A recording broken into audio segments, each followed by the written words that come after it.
How would you like to achieve your first million? And today we have Robert joining us, which is an executive coach. So Robert, tell us, what are the 5 steps to make your first million? Welcome to Unstoppable Podcast with Harry Sardinas, inspiring conversations with influential millionaires, investors, thought leaders, entrepreneurs who are making a massive difference with their innovative products and services, and sharing the challenges and wisdom of how they sold their first million. Well, the first step is to start with $2 million because if you want to make $1 million, you got to start with 2. And I say that as a joke, but the reality is that if you don't have enough cash to pursue your dream, you're not going to get there. I've seen a lot of my clients with really amazing dreams and visions and really great ideas and products, and they just don't have the ability to sustain it long enough to get it over the hill. So you do need to have cash, and even the best ideas will fail if there's not enough money to keep you alive. And I think that's one of the things we underestimate the amount of time it's going to take to get there. So start with enough cash to support the vision of where you're going. Then the second thing I would do is make sure you're very clear about the vision of what you want to see at the end, and then work backwards. A lot of people have an idea, but they don't have a plan. And that just becomes more of a wish or a dream.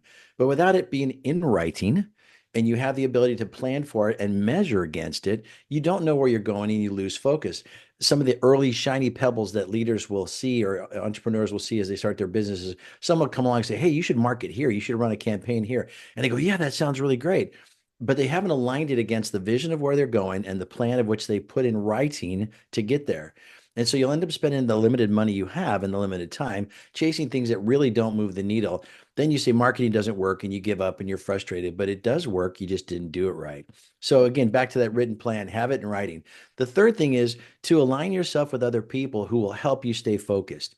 It's easy to get distracted as an entrepreneur. I've watched many times where people get overloaded and burned out in their journey to try and be somewhere or do something. And so when you align yourself with other people who will look at you honestly and say, hey, that's not part of what you told me you wanted to do. Or, hey, it seems like you're not moving fast enough. How do I support you? Even as a friend, my wife, my beautiful wife, Kathy, and we've been married 26 years.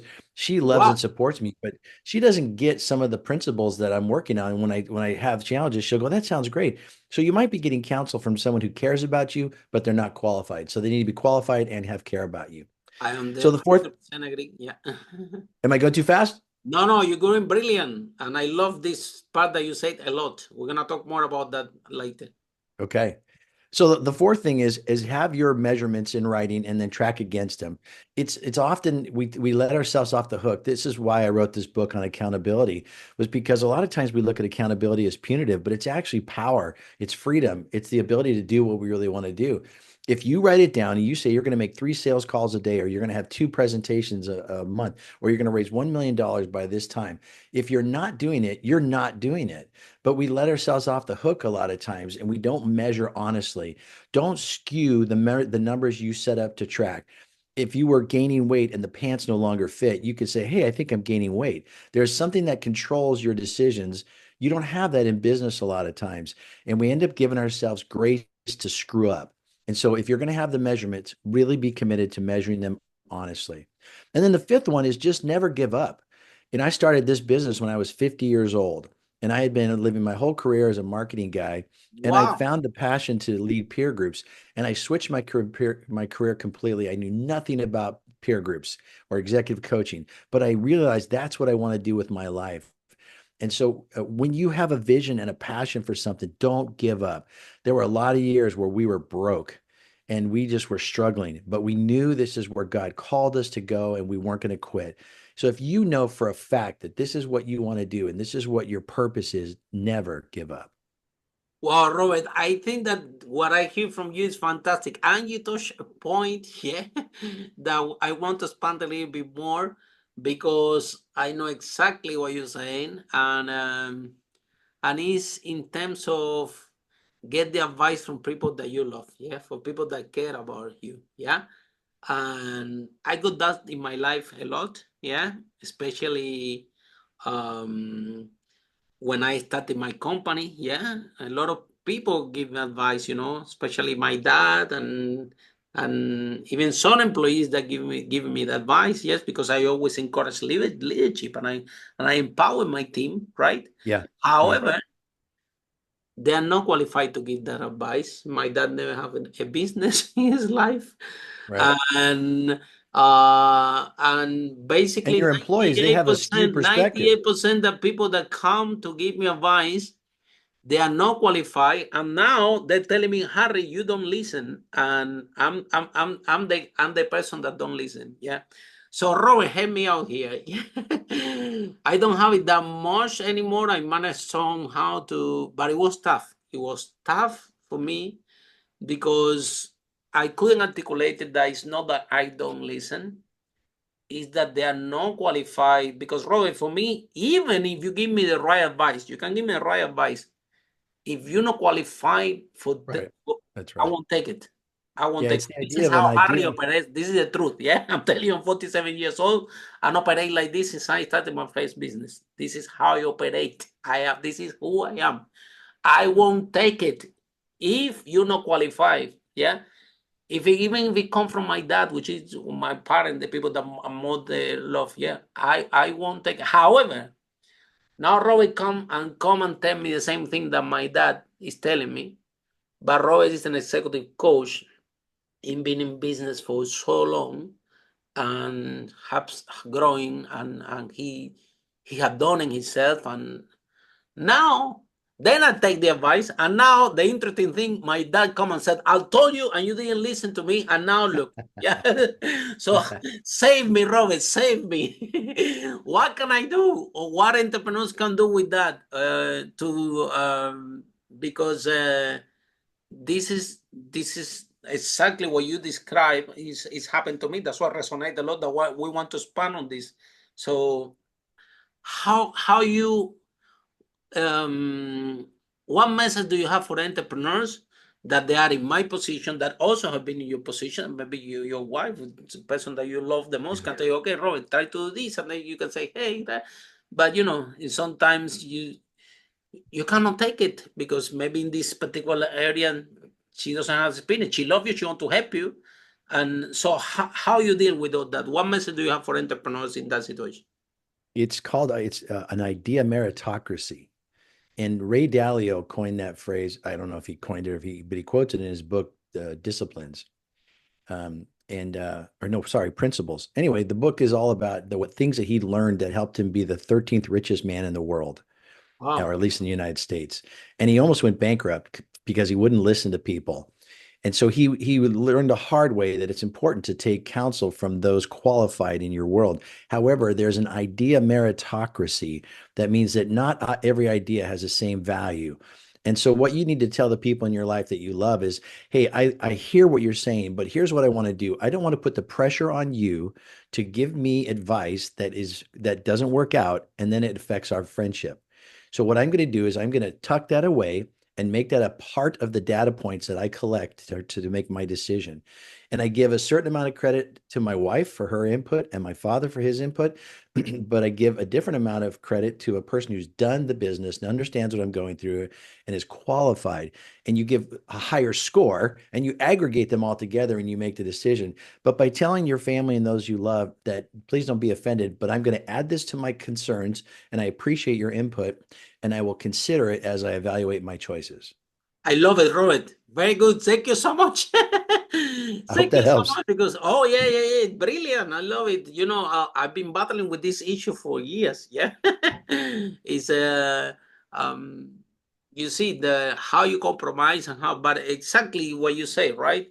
Um if we allocate points, it doesn't have the same, even if they're saying the same thing, right? Even they're saying Right. the same thing.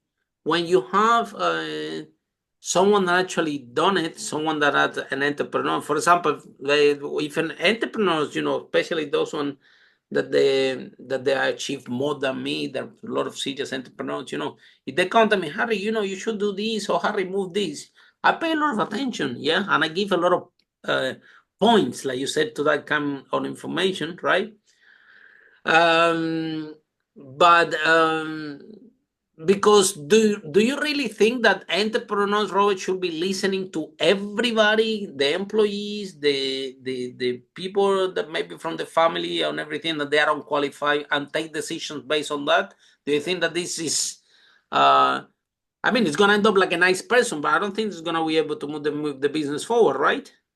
Well, I think you listen to everybody, but again, listening is very different than giving the credit to it. One of the problems that leaders get to is the ego kicks in and they think that they know everything. And then they stop listening to those that have credibility that are around them. There's a million voices that are trying to get your attention, and everyone has their own agenda. That's one of the problems of factoring just a group of people's perspective. Your employees have an emotional connection to your decisions. And if you do something that affects them, they may not get a raise or keep a job, or it may make their life harder. So they're going to give you their feedback based on how it's going to affect them. The same thing with your family. They have fears and worries. What if we run out of money? What if you work too many hours? All these things that go through their head. So they make comments to you in the filter of that. It's a lot of unconscious bias that we don't really think about, but it's there. And so you have to be able to always be listening and hearing, but you have to give it enough time to collect it into the data points and then make a decision. That's one of the things that great CEOs do. They're always learning, but they always make decisions. And when they make a decision, they own it. And if it goes bad, it's on them. And that's how it works. So you can't blame your employees or your family for the things they said. It's your decision. But you got to make decisions with the confidence that either way, you're going to own it and you're going to figure out how to fix it if it didn't work out so good. But then, Robert, look, what do you think about these CEOs there that they have this ego that, this business about me, everybody had to do what I say. I don't need help or coaching from anybody. I'm know everything. And then when you go to the companies, the manager is shouting to the employees and the manager telling them this is how you have to do things, and you don't have any input whatsoever. And then if people don't meet the number this week, they quit, they lost the job, and there is a lot of anger and tension in the whole organization. Yeah, it started for this CEO that the ego is so big that he won't be able to pick up the phone and call and say, Robert, help me.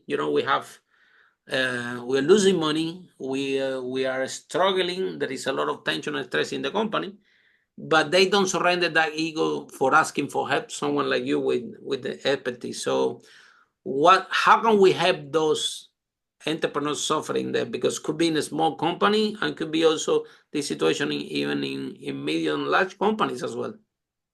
Well, at the end of the day, it's up to them to behave the way that they want to behave, to be known by and build a culture that they want to have. There's a cool book out there called Ego versus EQ, or EQ versus Ego. And Jen writes about these traps that people fall in. Ego is not bad. Ego that is left unchecked is bad. And when you stop listening to people and believe in only the people who want to kiss up to you and say that you're perfect, then you start to delude yourself on what truth is. So ego that is unchecked is bad, but ego is what drives us to be successful leaders. The confidence, the audacity to take a risk and to press on when all things look miserable. We need that ego. That keeps us to survive. But you got to keep a balance in there. There's ways you can do that by making yourself vulnerable and allow yourself to listen and to be really honest with someone. This is why I run peer groups for business owners. We get together every month and we share our secrets and our problems and our fears and concerns very transparently, because if the people in the room don't know what our struggles are, they can't help us. But these are things we don't want our employees to know, or even our spouses to know, because they'll worry about it and they'll stress and they'll cause more anxiety for us. So we bring it to the group and we say, I'm concerned about my cash flow. I don't really like my employees anymore. I don't think my marriage is that great. And whatever your issues are, the group comes together and cares for you and helps you. But you need to be able to have someone who will speak truth in your life. Otherwise, the ego will take over and you will become that arrogant tyrant nobody wants to work for. Yeah. And then, Robert, let's dig deep in this one that you just shared about, because when I started my first business, yeah, we managed to sell over 5 million the property. I started my first business by accident, yeah. But then what happened, something interesting happened, which is after I'm going out with my friends and they're talking about everything, and then I'm going there talking about my business, and nobody cares.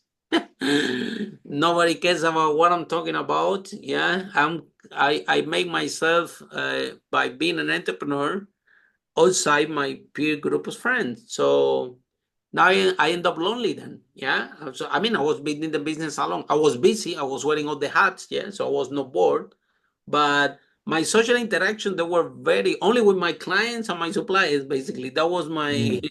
my first 2 years of business. I remember in London, I was after 2 years in Piccadilly Circus, and I was thinking, I said, wow, I haven't been here in 2 years and it's so close. That's how immense I was building the business. But I was when I find a peer group, a mastermind, a property mastermind that open a lot of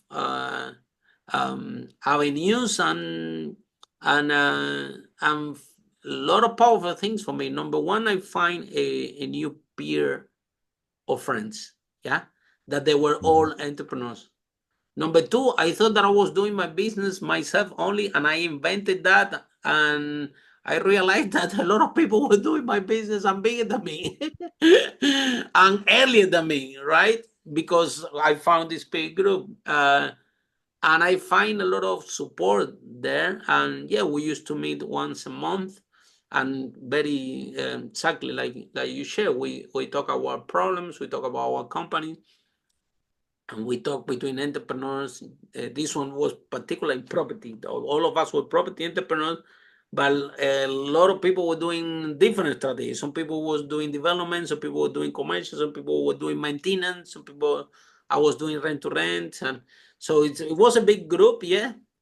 And this is make a huge difference in my life. These people still are my friends today. I'm telling you about Yeah, that's right. 10 years ago, Yeah. long time, and they're still our friends. And hey, how is it going, and things like that. So, Robert, what gave you the idea to start these peer groups to support entrepreneurs out there? Where I think that the idea is fantastic, it's brilliant. Yeah, how you Yeah. decided to start with this idea?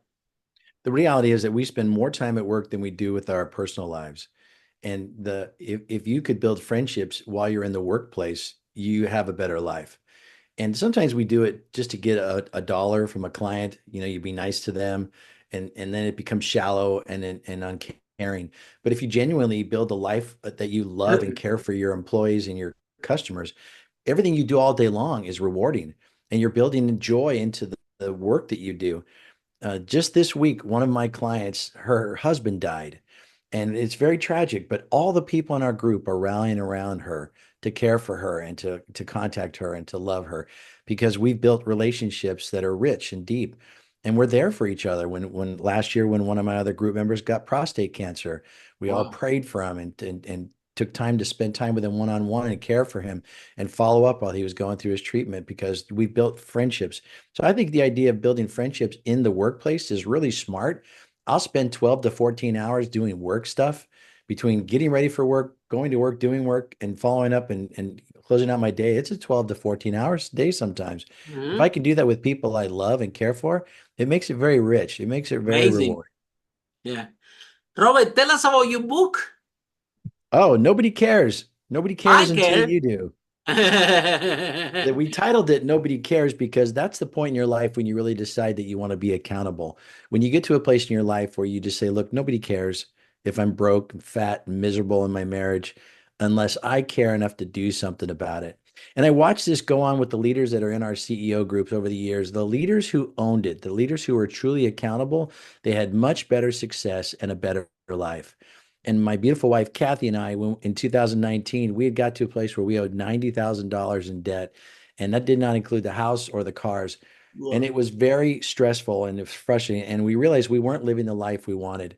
So we decided that we needed to own it and stop complaining and making excuses or hoping that next year it gets better. And we did. And we went through that process of really seeing true accountability in our life. And what it led to was freedom and hope and joy. And so I learned that accountability is not a bad thing. It's a good thing. You stop being a victim of life and you start taking the ownership of life where you can change it and live the life you really want. Yeah. Robert, look, I want to ask you something about that because sometimes in life, right, until you don't hit rock bottom, yeah, you don't look at yourself deeply and evaluate what do you really want, right? I'm telling you that because of my own experience. Sometimes I have one idea, like one dream. Oh, I want to have a restaurant because I like food. As you can see, a little bit chubby. And I had this idea, but you know what? I went there, I opened the restaurant, I spent 2 years of my life in that restaurant, working Monday to Sunday. I lost 200,000 pounds, and when I closed this restaurant, it never worked. It didn't work, and I realized that what I don't want, yeah.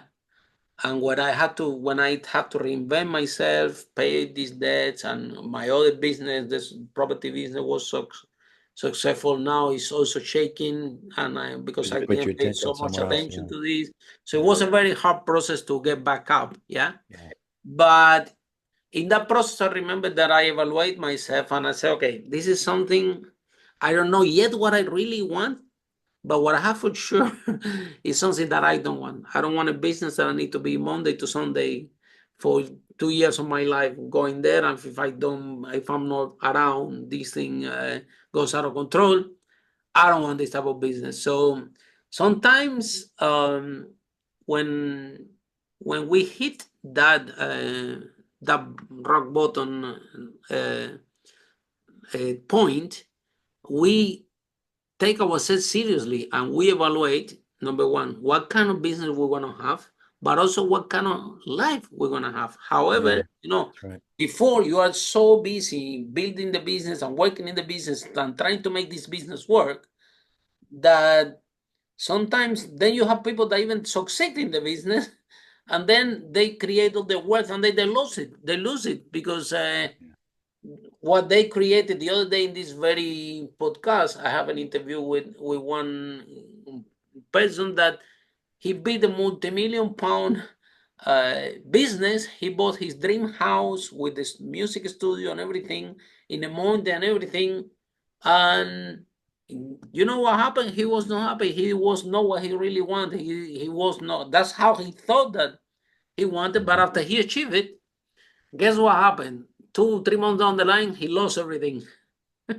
and uh, and now he came back to a position and he evaluated himself how he want to live his life and what he want to do. Now he's a multi-millionaire again. He has his own yacht. He lives in a yacht traveling the world and his business running autopilot. And so tell me a little bit more, Robert, about that.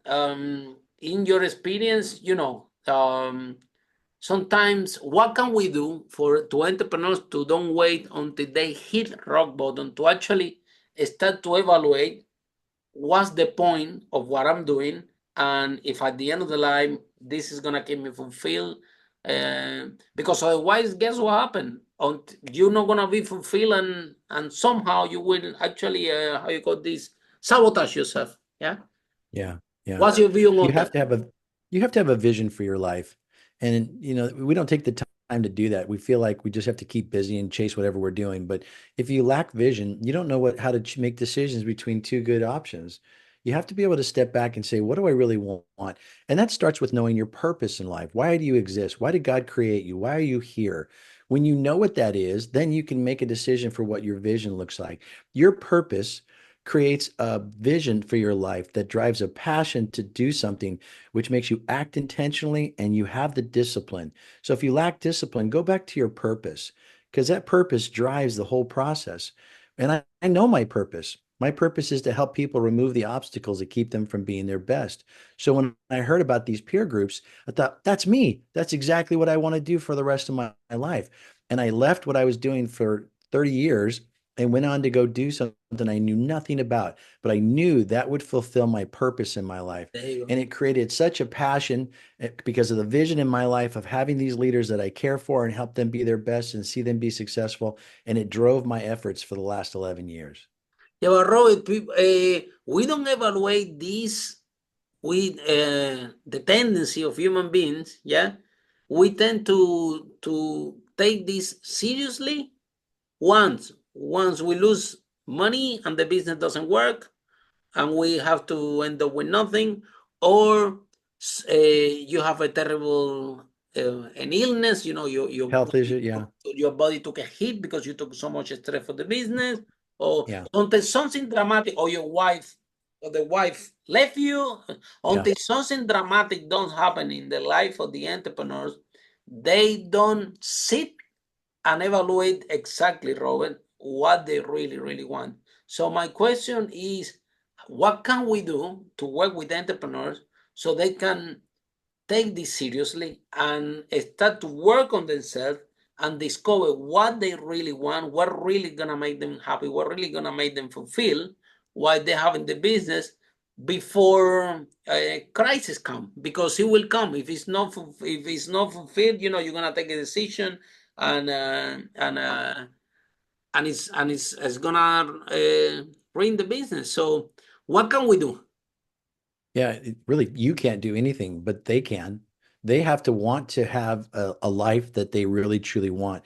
Sometimes we just think, I want to have a business and I'll just chase that. But the reason you're chasing the business is because it's going to give you some money, that's going to give you a certain life, that's going to give you a certain freedom. All these things in your brain, you have this illusion. But if you really map it out, all that money or all that business could just make you the hardest working employee in your company who's there all Absolutely. hours, all the time, and you're making whatever money. If you make it by the number of hours you work, you're making very little because you're putting in so much time. So you have to really start with that vision, but that's the leader's decision. We can't make anyone do anything. That's one of the principles of accountability. I can't make you accountable to good business practices or to living the life you want. But when your wife files for divorce, all of a sudden you look around and go, well, maybe I'm not living the life I want. Why wait till that? At the beginning, when you started a business, you had a vision of what the business would look like, You and you put a describe plan it. You together. describe it clearly in your steps. Right. Why not do that for your life? This is your life that drives the business. If you don't have your life together and the world around you falls apart, you're going to suck at business. So you need to have a life that has just as much vision and clarity as the business you want to create. What does my marriage look like? What does my faith look like? How about my health? Because I'll tell you, when all of a sudden you have a health problem, you're not showing up at work very well. And if your marriage is falling apart, you're not showing up at work very well. 100%. So you're supposed to be able to do all these things so great, but you've not created a life that will support the effort you want to do. First, get your life where you want it to be. Focus on creating the world that you really want, and then make work a part of that. But if you don't give it the support of the person you are and the life that you need to do that well, you'll never succeed. Yeah, I Well, I agree. should take that back. You will succeed for a while, and then it will Yeah, crash. there you go. Thank you. Thank you. Been there. Yeah, I think we all have to some Yeah, extent. you're not talking about something that you read in the book, you're talking about reality. Yeah. Yeah. So, but then, Robert, the entrepreneurs, we find that they don't want to work on themselves. They don't even care to work on themselves.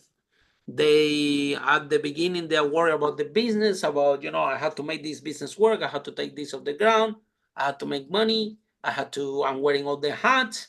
I don't have a minute to work on myself. So what happened is exactly like you described. When you started your first business, nobody knows you. So your client didn't pay you very little. Then your supplier wants you, give you your product late, and you accumulate all this negative baggage or this negative emotion. Yeah. And if entrepreneurs, we don't work on ourselves, and we manage to release all these negative emotions. They keep accumulating in our brain. Yeah. If this negative emotion can become, if emotional pain can become a physical pain, people can end up with cancer. People can end up with Heart with with attacks, with yeah, strokes. with heart Yeah. attacks, exactly. So Robert, what do you do to release all this negative baggage that starting any business, it will be there, and it's always happening in business, because you have to grow, you have to do your marketing, you have funds, you have to take decisions, Yeah. and so how you analyze, how a new Robert show up to work every day, brand new, happy, smiling, fulfilling, yeah. Yeah. Despite that, what happened the day before, that, oh my God, the supplier now that increase your prices, or I don't know, or maybe they increase the price of electricity in your house, and you work for your house, and now you have to pay more for something that. that have nothing to do with you, and there's a negative emotion, but next day Robert need to show like today, smiling, powerful, doing the best for the client. So what you do? Yeah, what I do is I sit on my couch. And every morning when I get up, I make a pot of coffee and I sit on my couch and I spend time talking with God. And I have a journal that I started writing in about a year ago, actually. This month it will be a year. And I write down all the things that my brain is thinking about. And a lot of times I look at those things and I go, well, that's a lie. That's not true. I don't suck. I'm not going to go broke tomorrow. But a No, lot of these things, they spin around in our brain and we can't, absolutely. it's like flies, you can't get rid of them. The way you get rid of them is you put them in writing and you look at them and you go, that's not true. That's not true. And when I do have real issues, like, hey, I just had that number one client quit and I'm losing a big chunk of my business. And I do have fears, and one of my top employees leaves the company. That's a real problem. Absolutely, Then absolutely. I take that to God and I Happen say, to Lord, everybody. Lord, I'm worried about this. What do I do? And I'm reminded in God's word about how he loves me and he's going to provide for me. And if he takes care of the birds of the air, why won't he look after me as my heavenly father? So I'm grounded in truth because as a leader, there's so much pressure on you and there's so much emotion and there's so much stress. You have to daily dump it down and restart, empty the bucket up. The other thing you can do to help I yourself applaud you. from Well done. Well done. Very good. the other thing you could do is to avoid overload. When you hit overload, you panic and you stress and you make bad decisions. And I 100%. taught my clients how to avoid overload by creating margin in their life. You have to keep room in your life for the unexpected thing that happens, and it happens every day. Mindy's husband dying, it was not on our agenda, and stopping working yesterday and driving out to the country to spend time with her was not part of our calendar. But if we don't live a life where we can handle the things that aren't Mm-hmm. planned, we Mm-hmm. go into overload. And so 100%. you have to look at this for your time, your finances, your health, and your emotions. And if you can guard all those by creating room inside of those four categories, every day you are avoiding overload. Even when things go crazy, I still have room in my life to handle it because I've created a world that's not so booked up and so full that I can't handle anything. But Robert, when do you realize that actually, this practice that you do in the morning, which is sit on the couch and pray, which is amazing. For example, for me, I go for a walk. Yeah, I love to walk. That helped me a lot Yeah. to release. Yeah, but uh, took me a while to realize that I had to have this moment with myself. That I had to work on myself um, in order to be at the top level for my business. So I bet that when you started your first business, yes, you were not doing this practice. You were so busy and trying to make this. So when you say, okay, hey, hold on a minute, uh, I had to work on myself. Yes, I had to Yeah. look after me, and I had to empty this bucket. So when was this point on your life, Robert, that you changed and you decided, okay, from today, every day I'm sitting in the couch, and I'm gonna have my moment with God, and I'm going to to have this moment. I'm gonna be so disciplined that I'm gonna have it every day, and this is how I wanted to start that day. This is what worked for you. For me, works walking, and for Yeah. everybody's everything. But when you took that decision that it's important to work on yourself before, so like this, you can show up powerful and to your business. So when you I took would the say it was in late in 2019 when we decided to take ownership for our journey and sell our house and start over. And that's what we write wow, about in the book is that wow, we had a beautiful home with a movie theater upstairs, and it was a very wow. large house, but we couldn't afford it. And we got into such heavy debt that we thought, well, let's start over. Let's sell our house and take the equity out of it and let's pay off our debt. And it was about that time in October of that year, as we started that journey, that I thought, I don't feel like I can do this on my own. I really need to sit in the presence of God every day and be grounded in that. I was frankly angry at God because he hadn't taken care of my bad decisions that I made. And I kind of was looking at him like, Maybe it's hey, allowing you to have them. So well, thank you. Thank you. What I wanted him to do was to fix him for me. And since God didn't do what I wanted him to do, I became a whiny child and started to be angry at him. And I realized that these were my bad decisions and I needed to own them and I needed to do something very about it. good. and I needed to reconnect with God in a humble way. And that's what I started doing in October. And when we And all went of a through this, sudden now everything is working, yeah? yeah, yeah, that's the routine I have now, and I keep on top of it. Yeah. Yeah, it's like I also been there as well. When I started the business, I was exhausted, I was angry, like working 14 hours, wearing all the hats. Yeah, I was making money. Or the money was in the bank account, was amazing in the property, but I'm exhausted. I'm so angry. I'm tired. I'm waking up with my laptop in every day in my laps, and I physically I couldn't handle. It was too much. I was in this like we were talking. I was in this mindset that, well, I don't trust anyone, so I'm not gonna hire anybody. I don't trust anybody to enter in my properties because I might steal something from my tenants. I don't want anybody to speak with my landlord. So I was in this thing that I don't trust anybody. This is my business, and I don't trust anybody. But you know what? After 2 years, I was exhausted. I couldn't function anymore. The business was growing, and I couldn't do everything by myself. I was tired, so I'm angry. Yeah, and so I'm angry with myself, and then you see then you create this state until I say, you know what? Uh, Let me surrender my ego. Let me Yeah, try to hire some people, and let me try to, because otherwise I won't be able to grow. And then little by little in that process, I discovered that I had to work on myself because I'm thinking, why am I angry then? So, and then when I start to hire people, I'm not angry anymore. Now I right, have time. Now have more happiness. So now I can even have time to go for a walk, which I didn't before. And so I start to discover a lot of things. The other thing, Robert, that I discovered is that actually, at the beginning, you start with this mindset, I want to make a million, I want to make a million. But, guess what happens when you make your first million after 2 days? It means nothing. You make a big deal out of it, but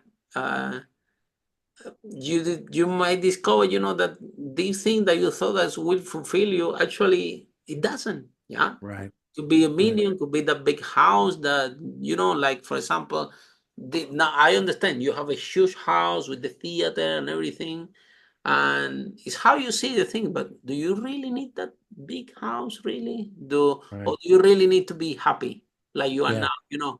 Yeah. Maybe the house that you are is not huge, but guess what? Every day you meet with amazing people that, and you help them and you put them together, and that gives you a sense of fulfillment. This is what I learned.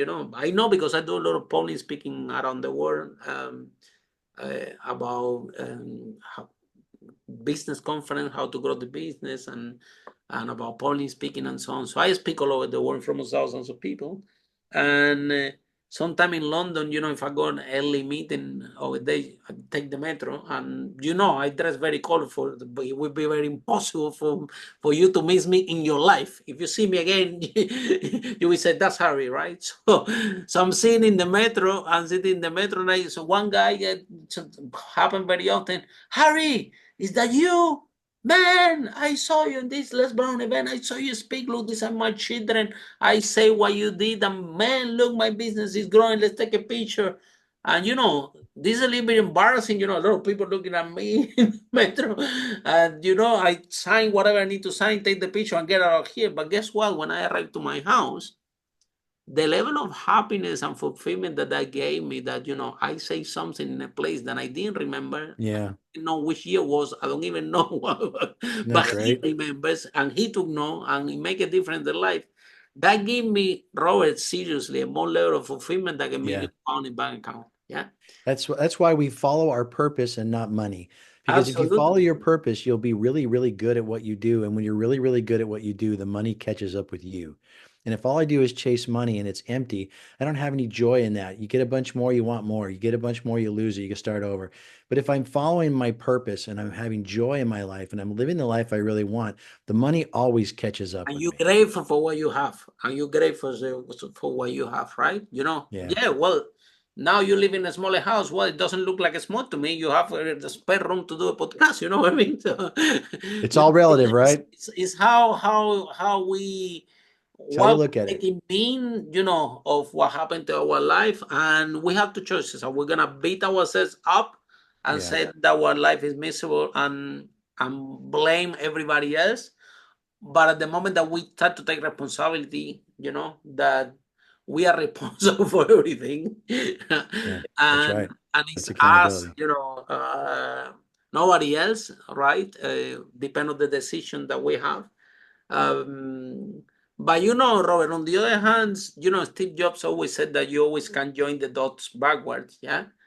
Who knows? Maybe you're gonna have this big house and you're gonna have so much stress because you have to pay this, that you know what, you're gonna end up taking a job that you don't like because you need the money. And That's now right. you're gonna be 10 years of your life in a job that you don't like, around people you don't like. And do you Exactly. really to keep a big house that you don't even need, it's so Yeah. big, so And Harry, at the end of that's the crazy. day, at the end of the day, when I go to bed, the my world is 6 feet wide, and my beautiful wife is in my arm, and I go to sleep with her in my arm.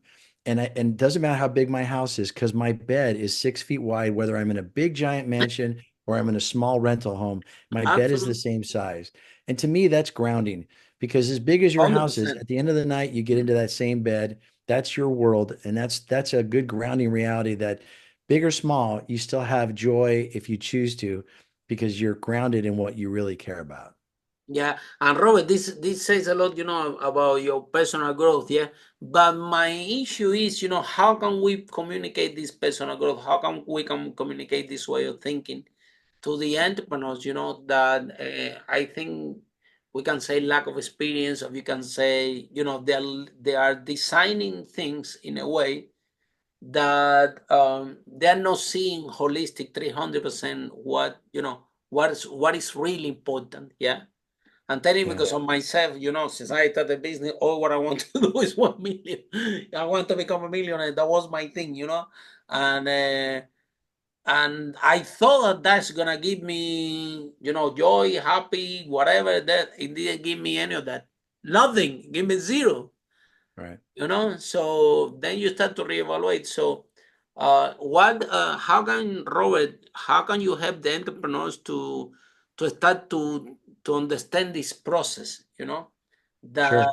we are in business, we need to make money, but why are we making this money?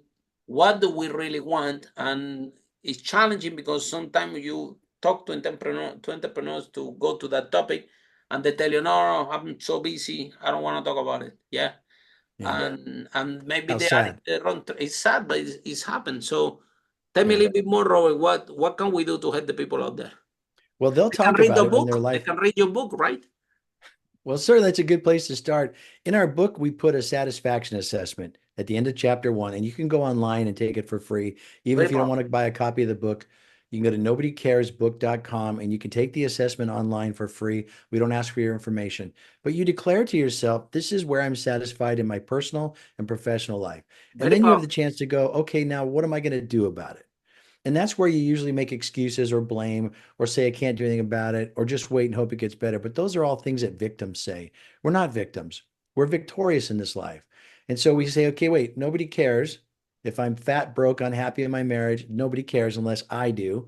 And then you make a plan to do something about it. So I think that's a starting point, is just to become aware of where you are today. And nobody starts a business without really thinking about, well, they shouldn't, without thinking about, where am I going to go? What is it going to look like? Who am I going to sell to? We don't do that with our life. I think you deserve to have the freedom to do the same thing with your life that you do with your business. Because if you being successful in your business does not align with what you look like your life should be, you're wasting your time. And you'll get that, and you'll find that you're not happy with it. So start with the vision of what you want your life to be. Just like you're going to plan a business, plan your life, and then work backwards from that. And then tuck your work into that world, because it is part of your world. It is not all of Hundred your world. percent. 100%. And then it gets worse, Robert. They will self-sabotage the business. It will be a bad decision one day that you really angry, but you're not fulfilled, and you're gonna find the wrong business partner. You're gonna do the wrong investment, and the whole thing is gone. Like I said, we interview already over 500 multimillionaires from different industries, and the same pattern, repeat and repeat and repeat itself, because it's part of our journey to work on yourself, part of our journey to be humble, part of ourselves Yeah. to be grateful and to assess what is really important in life. And like I said, fulfillment, doing this job that you're doing, I understand 100%, because we do something similar. And when you're there with your group of people, and you transform the life, regardless of that your clients, and they pay, like for example this thing that you're doing now for your group, that's that one relative die and everybody supporting. This is priceless. But you getting paid, Robert, in another currency, which is better than money, which is Yeah. I love, agree. appreciation, good energy. Yeah. That you're doing something amazing for this person. You don't have to, but that you have to be there for that person, because it's important. And that give you, like I said, you getting paid in a different currency that is amazing. You see, I agree. make you feel happy, make you stay healthy. You know, so thank you so much. I think that the podcast have been very philosophical today, but I want to expand on this, Roy, because it's important. Yeah, and not too many Yeah. people talk about it. So now that we took that route, I really wanted to expand, because I understand 100% what you are articulating, and definitely all entrepreneurs out there listening to us, they should be taking what Robert is sharing to us very serious. Yeah, he's talking from his own experience. It's not like he didn't read it out of the book or his story. This is his own life. Yeah. And part of my personal experience, I resonate a lot because I've been there myself. And I Yeah. think every entrepreneur, Robert, at some point had been there, right? And unless that this comes with experience, until you realize, wow, what happened? I took a hit. What's wrong? What I was doing? And Yeah. sometimes you go so busy in the business, you don't realize that. So, Robin, if people are in love with our conversation and they want to know you more, to learn more about you, to read your book, how can they find you? How the process works? Yeah. My business website is refdallas.com. And that's what I do for a living with my peer groups. The book you can be found on nobodycaresbook.com. I like the And title. I created a unique URL for your podcast called nobodycarespod.com. And if you go to that, there's a contact form. And if you fill out and put the code word Harry, I will mail you a copy of my book for free. For the first two people who fill out that form, because if you really want the book and you're really going to read it and change your life, I'd be glad to give you a copy. Wow, that's amazing, Robert. Thank you so much for this present for our audience. I really, really appreciate. And for you following this podcast, see you in our next episode. How brave entrepreneur like Robert break that wall and achieve the first million. Bye for now. Follow us for more interviews with world's most influential, audacious entrepreneurs that overcame challenges and adversity, providing you with the blueprint of how they sold their first million so you can grow your business exponentially.